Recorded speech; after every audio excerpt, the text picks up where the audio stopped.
Vaccine ಎಲ್ಲೇ madam, ಆ vaccine ಹಾಕ್ಸ್ಕೊಂಡಿರೋದೇ ತಪ್ಪು ಫಸ್ಟ್ ಆಫ್ ಆಲ್. ಅದರಿಂದ ನೋಡಿ ಎಷ್ಟು ಜನ ಗಾರ್ಡೆಡ್ ಆಗೋದಾಗಿದ್ದಾರೆ ಆ ವ್ಯಾಕ್ಸಿನ್ ಇಂದಾನೆ. ಬಟ್ ನಮಗೂ ಬಂದಿದ್ದು ಕೊರೋನಾ ಬಂದ್ ಮಾತು ಕ್ಲಿಯರ್ ಆಗಿದೆ. ಇವಾಗ ಈಗ ಮತ್ತೆ ಬರ್ತಿದೆ, ಹೇಳಕ್ಕಾಗಲ್ಲ ಇವ್ರು ವ್ಯಾಕ್ಸಿನ್ ಯಾವ್ದಕ್ಕೆ ಅನ್ನೋದು ಇದಿಲ್ಲ.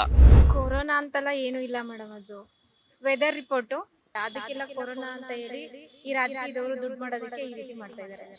ಸಹಜ ಹೆಲ್ತ್ ವೇರಿಯೇಷನ್ ಆಗೋದು, ಅದನ್ನೇ ಕೊರೋನಾ ಅಂತ ಎಲ್ಲ ಏನು ಇದು ಮಾಡೋದು ಅವಶ್ಯಕತೆ ಇಲ್ಲ. ಸೊ ಹೊರಗಡೆ ಮಾಮೂಲಿ ಸಾಮಾಜಿಕ ಎಲ್ಲ ಜನಗಳು ಸೇರತ್ತವು, ಸ್ವಲ್ಪ ಕಮ್ಮಿ ಜನಗಳು ಒಂದು ಈಗ 4-5 ಜನ ಸೇರತ್ತವು, 2-3 ಜನ ಸ್ವಲ್ಪ ಮಾತಾಡ್ಕೊಬೇಕು. ಸೊ ಅದ್ ಬಿಟ್ರೆ ನೆಕ್ಸ್ಟ್ ಈಗ ಈ ಮೆಟ್ರೋ ಅವೆಲ್ಲ ಓಡಾಡ್ತಾರಲ್ಲ, ಕೋಲ್ಡ್ ಇಲ್ಲ ಈಗ, ಮಾಮೂಲಿ ಸೀಸನೇ ಕೋಲ್ಡ್. ಇವಾಗ ಈ ಕೋಲ್ಡ್ ಇಂದ ಅದು ಹರಡುತ್ತೆ, ಜಾಸ್ತಿ ಹರಡುತ್ತೆ. ಹಂಗಾಗಿ ಸ್ವಲ್ಪ ಅದ್ರ ಬಗ್ಗೆ ಸ್ವಲ್ಪ ಕೇರ್ಫುಲ್ ಆಗಿ ಇರಬೇಕು. ಆ ವ್ಯಾಕ್ಸಿನ್ ಎಲ್ಲೇ ಮೇಡಮ್, ಆ ವ್ಯಾಕ್ಸಿನ್ ಹಾಕ್ಸ್ಕೊಂಡಿರೋದೇ ತಪ್ಪು ಫಸ್ಟ್ ಆಫ್ ಆಲ್. ಅದರಿಂದ ನೋಡಿ ಎಷ್ಟು ಜನ ಗಾರ್ಡೆಡ್ ಆಗೋದಾಗಿದ್ದಾರೆ ಆ ವ್ಯಾಕ್ಸಿನ್ ಇಂದಾನೆ.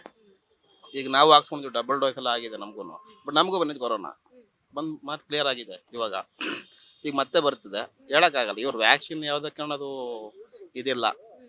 ವ್ಯಾಕ್ಸಿನ್ ಸುಮ್ಮನೆ ವೇಸ್ಟ್ ಆಗ್ತಿರೋದು. ಕೊರೋನಾ ಅಂತೆಲ್ಲ ಏನು ಇಲ್ಲ ಮೇಡಮ್, ಅದು ವೆದರ್ ರಿಪೋರ್ಟು.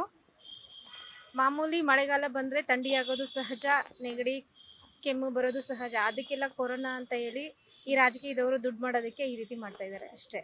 ಕೊರೋನಾ ಅದೆಲ್ಲ ಸುಮ್ಮನೆ ನಾವು ಈ ಚೈನಾದವರು ಹಬ್ಬಿಸಿರೋವಂಥ ಒಂದು ಸುಳ್ಳು ಸುದ್ದಿ. ಆ ಸುಳ್ಳು ಸುದ್ದಿಗೆ ನಮ್ಮ ಇಂಡಿಯಾದವರು ಲಾಸ್ಟ್ ಟೈಮ್ ಬೆರಗಾದ್ರು. ಅಲೆ 1, ಅಲೆ 2, ಅಲೆ 3 ಅಂತ ಚೆನ್ನಾಗಿ ಜನಗಳನ್ನ ಎದುರಿಸಿ ದುಡ್ಡು ಕಿತ್ಕೊಂಡ್ರು. ಬಟ್ ಈಗ ಕೊರೋನಾ ಗಿರೋನ ಏನೂ ಇಲ್ಲ. ಮಳೆ ಬರ್ತಿದೆ. ಈ ಬೇಸಿಗೆಯಿಂದ ಬಿಸಿಲಿತ್ತು, ಬಿಸಿಲಿಂದ ಮಳೆ ಬಂದಿರೋದ್ರಿಂದ ಸಹಜ ಹೆಲ್ತ್ ವೇರಿಯೇಷನ್ ಆಗೋದು, ಅದನ್ನೇ ಕೊರೋನಾ ಅಂತ ಎಲ್ಲ ಏನು ಇದು ಮಾಡೋದು ಅವಶ್ಯಕತೆ ಇಲ್ಲ ಅಷ್ಟೇ. ಯಾವ ಸ್ಕೂಲು ಗೀಲು ಏನು ಬಂದ್ಬೇಡ. 4 ಮಕ್ಕಳು ಒಂದ್ ಕಡೆ ಸೇರ್ತಾರೆ, ಇನ್ಫೆಕ್ಷನ್ ಸಹಜ. ಜ್ವರ ಕೆಮ್ಮು ಅಂತ ಬಂದಾಗ ಮಕ್ಕಳನ್ನ 2 ದಿನ ಮನೇಲಿ ಇಟ್ಕೊಂಡು ಕ್ಯೂರ್ ಮಾಡಿ ಮತ್ತೆ ಸ್ಕೂಲ್ ಕಳ್ಸಿದ್ರೆ ಚೆನ್ನಾಗಿರುತ್ತೆ. ಮತ್ತೆ ಸ್ಕೂಲ್ ಎಲ್ಲ ಬಂದ್ ಮಾಡಿ ಲಾಕ್ಡೌನ್ ಮಾಡಿ ಜನಗಳ ಜೀವನದ ಮೇಲೆ ಹೊಡೆಯೋದು ಬೇಡ ಅಷ್ಟೇ. ಸರಿ, ಲಾಕ್ಡೌನ್ ಆದಾಗ ನಿಮ್ಗೆ ಏನಾದ್ರು ಖಂಡಿತ ನಮ್ಮ ಮನೆಯವ್ರಿಗೆ ಬಿಸ್ನೆಸ್ ಏನೂ ಇರಲಿಲ್ಲ. ಮನೆಯಲ್ಲಿ ತಿನ್ನಕ್ಕೆ ಕುಡಿಯೋಕ್ಕೂ ಕಷ್ಟ ಆಗೋ ಲೆವೆಲ್ಗಂತೂ ಬಂದ್ಬಿಟ್ಟಿತ್ತು. ಅದು ಈ ಎಲ್ಲ ಬೇಡ, ಮಾಮೂಲಿ ಜನಜೀವನ ಸಾಧಾರಣವಾಗಿ ನಡೀತಿದೆ, ಹಂಗೆ ನಡ್ಕೊಂಡು ಹೋದ್ರೆ ಒಳ್ಳೇದು ಅಷ್ಟೇ. ಬೇಡ, ಲಾಕ್ಡೌನ್ ಖಂಡಿತ ಬೇಡ. ವ್ಯಾಕ್ಸಿನ್ ಹಾಕ್ಸ್ಕೊಂಡಿದ್ದಾರೆ ನೀವು? ಇಲ್ಲ ಮೇಡಮ್, ಯಾವ ವ್ಯಾಕ್ಸಿನು ನಾವು ಹಾಕ್ಸ್ಕೊಂಡಿಲ್ಲ. ನಮ್ಮ ಫ್ಯಾಮಿಲಿನಲ್ಲಿ ಯಾರು, ನಾವು ಹಸ್ಬೆಂಡ್ ವೈಫು 2 ಮಕ್ಕಳು, ನಾವು ಕೊರೋನಾ ವ್ಯಾಕ್ಸಿನೇಷನ್ನೇ ಮಾಡಿಸ್ಕೊಂಡಿಲ್ಲ. ಹೌದು, ಎಲ್ಲೂ ಆಚೆ ಕಡೆ ಮಾಸ್ಕ್ ಕಂಪಲ್ಸರಿ ಅನ್ನೋ ಒಂದು ಕಾರಣಕ್ಕೆ ನಾವು ಮಾಸ್ಕ್ ಹಾಕೋತಿದ್ವಿ. ಅದು ಬಿಟ್ರೆ ನಾವು ಯಾವತ್ತೂ ಮಾಸ್ಕು ಸಹ ಯೂಸ್ ಮಾಡಲಿಲ್ಲ. ಬಟ್ ನಾವು ಆರೋಗ್ಯವಾಗಿದ್ದೀವಿ, ಸದ್ಯಕ್ಕೆ ದೇವ್ರು ನಮಗೆ ಚೆನ್ನಾಗಿಟ್ಟಿದ್ದಾನೆ.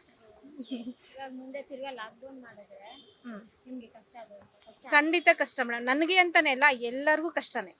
ಲಾಕ್ಡೌನ್ ಅಂತ ಬಂದ್ರೆ ಎಲ್ಲರ ಜೀವನ ಮತ್ತೆ ಏರುಪೇರಾಗುತ್ತೆ. ಹೌದು.